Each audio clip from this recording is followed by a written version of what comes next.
So we appreciate your being here and getting a picture of what is being planned and the process that they're going to be going through. And it's a long one. Probably nothing's going to be started going at least until this fall. But what we're talking about, and there's a map, and I'm glad that each of you, or I hope that each of you got a little a view of some of the things that they're, what they're doing and why they're doing it. There's about 2,200 trees that are being looked at. There's about only about 200 that looks like that'll have to be taken. The PG&E will be talking to private property owners about the process, and they'll explain that in further detail. The private property owners in this do have their choice of what they want to have done when representatives of PG&E come to visit and talk to you about the project of what they're doing. I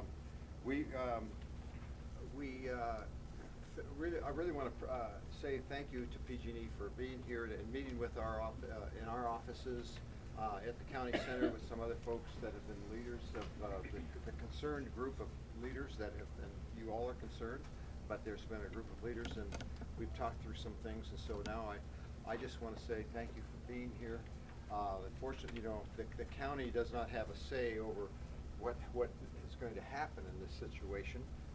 That's not left up to us. However, we want to see it. It's in what we're talking about is the area in my supervisorial district, your supervisorial district, I'm sure. So with that, I'd like to introduce and have some folks come in, Rob Morris and Sarah Wetter, to make some to have some opening remarks, and then we'll get into a question and answer period, and I'll be overseeing that. All so right. Rob Morris, great. Thank you Thanks, very much. Bruce. Thanks for being here. Well, hi, I'm Rob Morris. I'm the Central Coast Senior Manager. That's Santa Cruz, Monterey, and San Benito counties. I want to welcome you here. I really think that this is the best place in the world we could live. My family has grown up here. I have 4 kids, and this is a big part of our life. The beauty of this environment is a big part of why we love this community so much. First thing we want to do is start with a quick safety moment at PG&E. Every meeting we starts with a quick safety moment. So we have 2 exits here and here. If there is an emergency, everybody go out the exits and meet across the way, but please stay there until whatever emergency has been dealt with.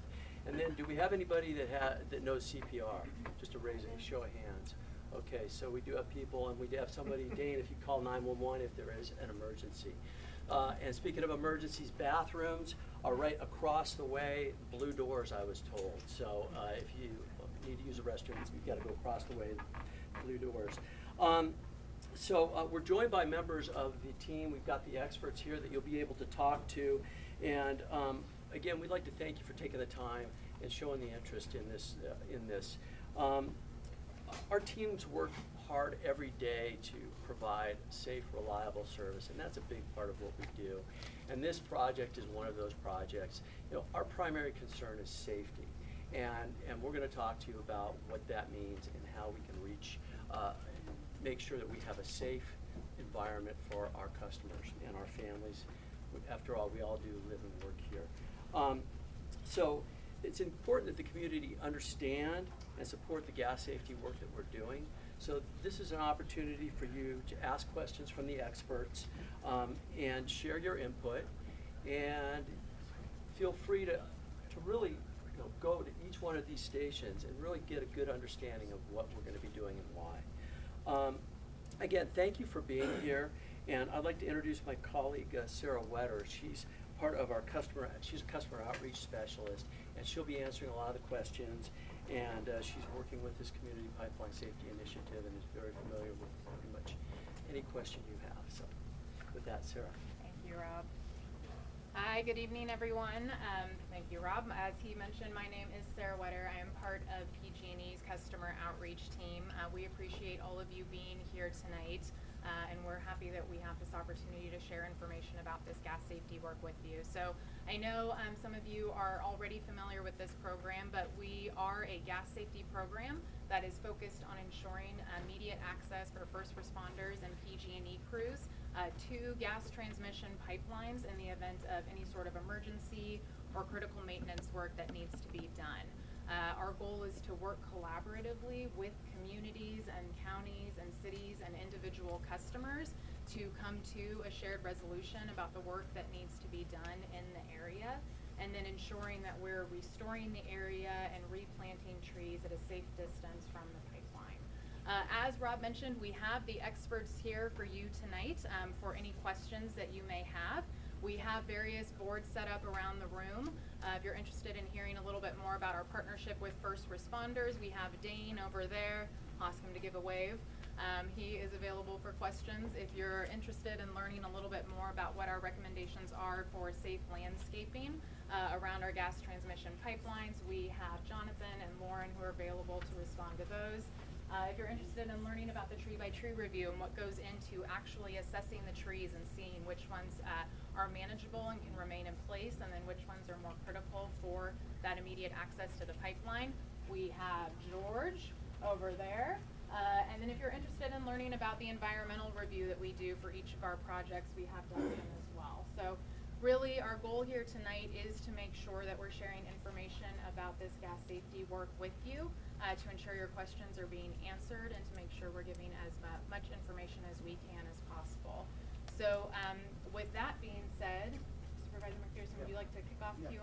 Right, yeah, Thank right. you. I think I'd like to act as the moderator. I think the way we can get to what we want to know is have you ask questions, and then you'll have to point out to Sarah or somebody else to answer them. First of all, the ones on the red dots, those are the trees that they're proposed to be taken out, possibly. So if you've seen any of these maps, or that's what you can get an idea of what we're talking about. So I'd just like to open it up to questions. I think that's the best way to get at it directly. Yes? Okay, Colleen Miller, Boulder Creek, first question. Yes. Is it basically a done deal? Is this program approved, set? The county has nothing to say about it. It's gonna happen anyway. So we are still in conversations with the county in regards to the work that would be taking place, and we are in conversations with individual property owners. If you are assuming you are a property owner in Santa Cruz County along Graham Hill Road, if there was any work that was identified on your property, you would have already received a letter, likely a phone call and possibly a visit from an individual on our land team. But we are still in conversations in regards to the work and what would be taking place. So it's up to the individual property owners and the county. Is that correct? Yes, so I'll let you answer, Supervisor. Well, yeah, I mean, we don't make that final decision exactly, but I think as we've been talking about it. Hi, I'm Darren. And I know that there's some people here that know me. Hi, Jillian. Saw Paul here too.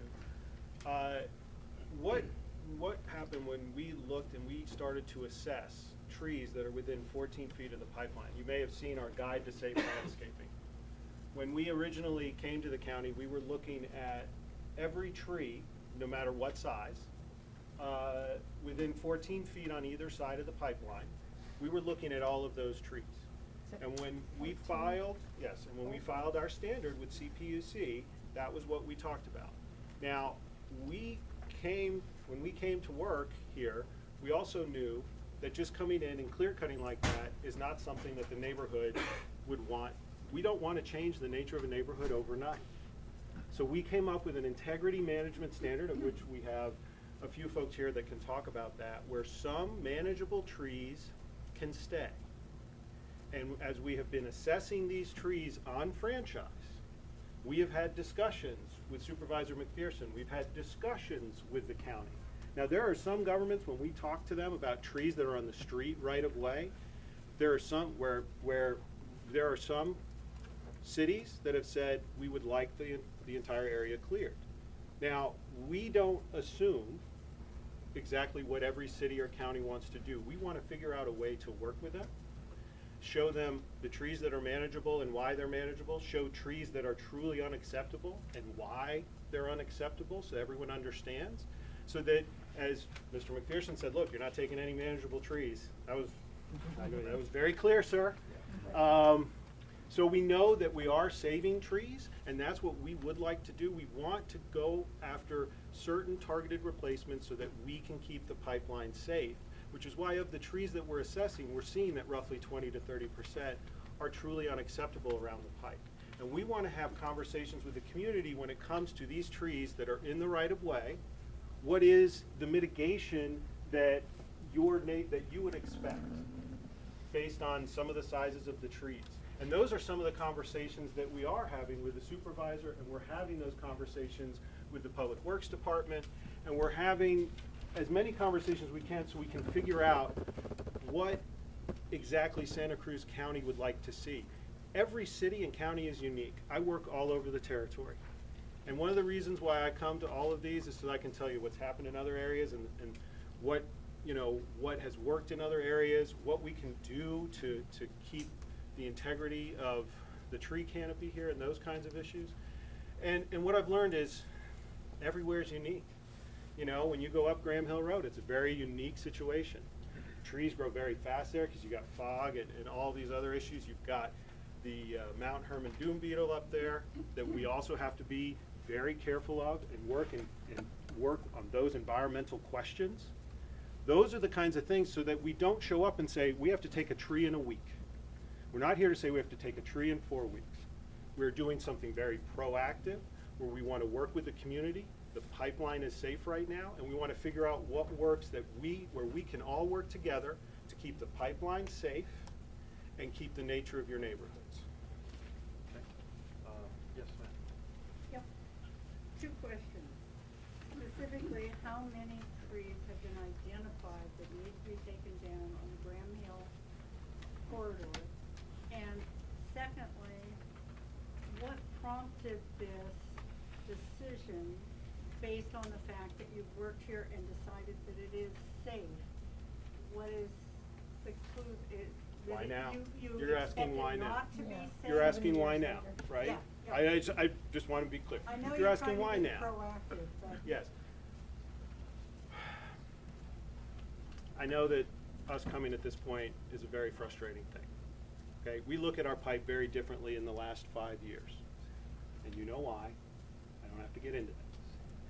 We also know that technology has changed, situations have changed. So 5 years ago, we started looking at our pipeline and we said, we shouldn't have this many trees around. And we realized that we could have done a better job. But we also did hydrostatic pressure testing, where we put water in the pipe to test it, to make sure that there was integrity to the pipe. We also started running pigs down the line on a much more, you're seeing a lot of us over the last 5 years, and you're going to see a lot more of us, okay? You are going to see us flying over the line to check that the line is clear. You're going to be seeing, I should tell you about this, you're going to see PG&E blue cars. They look like Google Map cars, okay? They're called Picaro cars, and they have a thing on the top that whirls around just like Google Maps, but it sniffs out gas. And every once in a while, when people see that car go by, they get concerned and they start calling us because this car drives at night. And everybody goes, why is Google Maps taking pictures at night? So we want to make sure that people understand that we are doing a lot more proactive measures. You're going to be seeing a lot more of us. And as we've been working with our first responders, and our first responders are police and fire who help us keep, if an area happens, something happens to a pipe, they help protect the area. But PG&E has first responders too. And we've been working with those first responders. And one of the first things they say to us is, when we come up into a situation, especially an emergency situation, every minute counts. And if I have to call in a tree crew to remove a tree so that I can do work, that's time that I cannot spend making sure that that pipe is safe. And I know that there are times that it's hard to understand why, but when I'm in San Mateo City a few months ago, and it took us 4 hours to dig through a pipeline, 4 hours to dig through tree roots to get to a pipeline. Those are the kind of issues that we're talking about here. And there are issues like that happen.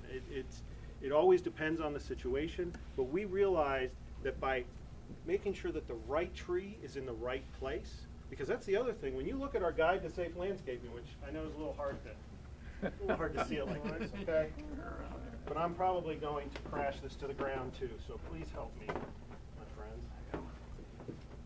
when we talk about this, and we talk about leaving manageable trees, all within here, within a couple feet of the pipe, we also want to make sure we're letting everybody know exactly what we're doing to keep the pipe safe on a regular basis. And we are saying, look, right tree, right place. I would love to see crepe myrtles within 10 feet of the pipe. Oaks, we would love to see them about 14 feet away. Because that's what really spurs our integrity management system, is saying what kind of manageable tree can stay, is how close is the tree, is it directly over the pipe, and that's where we have a whole host of conflicts happen, and it all depends, you know, what the situation is. Every situation is unique, but that's why we're looking for this. But we also know we need to tell people what we're doing and why we're doing it. And that's why we did an open house a couple weeks ago. We're doing an open house here. We'll even be doing an open house down in Seaside and up and down the coast as we work in the territory, so that people will know what we're doing. So many times we come into a neighborhood and we see an emergency, or we say, a tree's got to go right now. And somebody goes, well, that PG&E, they took a tree in the middle of the night. It means we're not doing a great job informing people why we're doing what we're doing. And that's why you have us here today. You've got a whole bunch of experts here so that we can start the conversation, well, and really continue the conversation with a lot of folks, and have the conversation where we can say, this is why we're doing it, this is what is going through our minds, so that we can all work together and understand the work that's happening in your neighborhoods. Yes, sir. Just exactly, are we talking about Graham Hill Road only, or are we talking about Rolling Woods area? Because I've received letters, and I live several hundred feet from Graham Hill Road, but I've received letters concerning the trees on my property, and I've got quite a number of oak trees, in fact, and Rolling Woods, for example, was established well, you know, those trees were there well before PG&E put in pipelines, so I'm wondering, you know, why, I don't know exactly where your neighborhood is. It goes up Graham Hill Road. Yeah, but you're almost in Rolling Woods right now. No, so it goes up here, there's a crossover, it goes underneath, right at Nepenthe. It switches sides of the road. Rolling Woods? There's a map Yeah, so this- right there. Yeah, so we can go ahead, afterwards we can go ahead and get your name and your address, and we can follow up in regards to if there's any work specifically on your property. The work that we are talking about here tonight is within District 5. It does run along Graham Hill Road. That is where our high pressure gas transmission line runs. You may have received some letters that were in regards to this event as well. That's something that my team does. We want to make sure we're inviting people, not just who are directly impacted, but who are part of that broader community, to let them know about the work that's taking place in our gas safety The other efforts. part of it is that it said from was it Westbrook? Or Westbrook, all the way up Graham Hill Road, and to the other end, they gave two names of two streets. One was down here on Graham Hill Road. The other one is a mile south of Felton and about a half mile up in the mountains. And you know that, so I'm confused about where this project is really going to be. So I think we may be talking about possibly two different projects. So I will definitely connect with you as we wrap up Q&A, and I'll make sure we get a follow-up card so we can clarify that. Like I mentioned, the work in regards to this gas safety work is along Graham Hill Road. Rather than, I don't believe we've provided cross streets specifically. Could we bring that map up here so we can see it? Okay. Let's have another question. Over here. So what is the notification process for work in your area? Because I do live on Graham Hill Road, but I have a flag lot, so we also have property that goes well behind Graham Hill Road.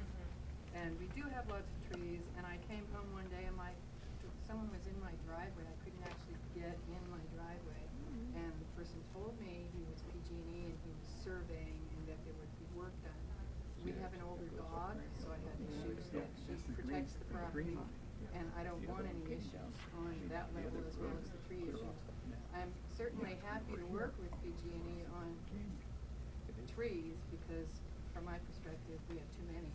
But we're lucky, I guess, in that regard.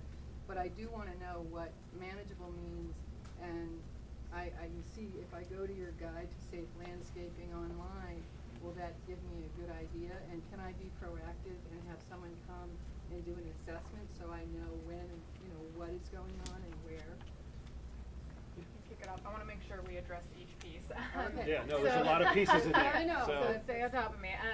So in regards to the outreach that we do, as I mentioned, if there's work specifically on your property, you would have received a letter, and then likely a phone call, and then we do one-on-one visits to go ahead and discuss any work that has been identified. But it sounds like this may be slightly different. So we can go ahead, I imagine we may, I'm not sure if that was part of CPSI or It may additional. not have been, but we need to follow up with you Yes. specifically, So because when we'll- the work itself rolls out, Yeah. it will be done in a very public manner. We have, with each address, we'll make sure to address your concerns as well. Yeah, so we can go ahead and connect as far as what is being done there. If any PG&E employees are working on your property, we do go ahead and knock on the door, but it sounds like that may not have taken Well, place my at this dog point, might so not we'll. allow Yeah. them to know. And Yeah.